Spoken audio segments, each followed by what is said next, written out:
is about the hadith about music. Is the hadith weak because the narrator in the hadith is Hisham Ibn Amar, and Imam Ahmad said he was reckless?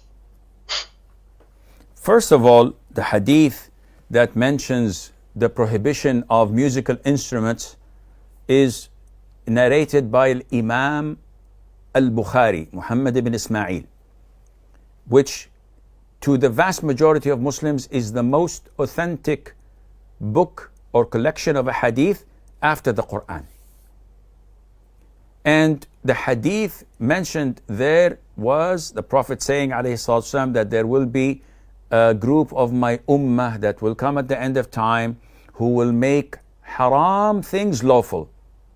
And he mentioned fornication, intoxication, consuming intoxicants, wearing of silk, and musical instruments. And this hadith was also reported in Sunan Abi Dawood with a connected chain of narrators with all great narrators. So hearing statements randomly, such as what you've quoted about Imam Ahmad, did you hear that from Imam Ahmad yourself? No.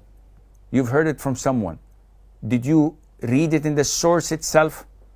No.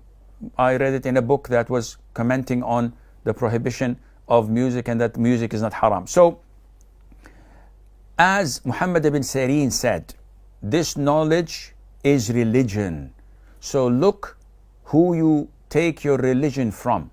It is not sufficient for someone to come and hear a narrator name and say that Imam Ahmad says or Dar al-Qutni says, without going to the references, without going to Taqrib al-Tahdhib or Tahdhib al-Tahdhib, or to go into the books of Al-Imam al-Dhahabi, Al-Imam Ibn Hajar, etc., and dig deep and see what scholars had said. Just taking a random quote from an Imam, which I don't know whether it is authentic to the Imam or it was fabricated throughout the chain of narrators. We have to look into that.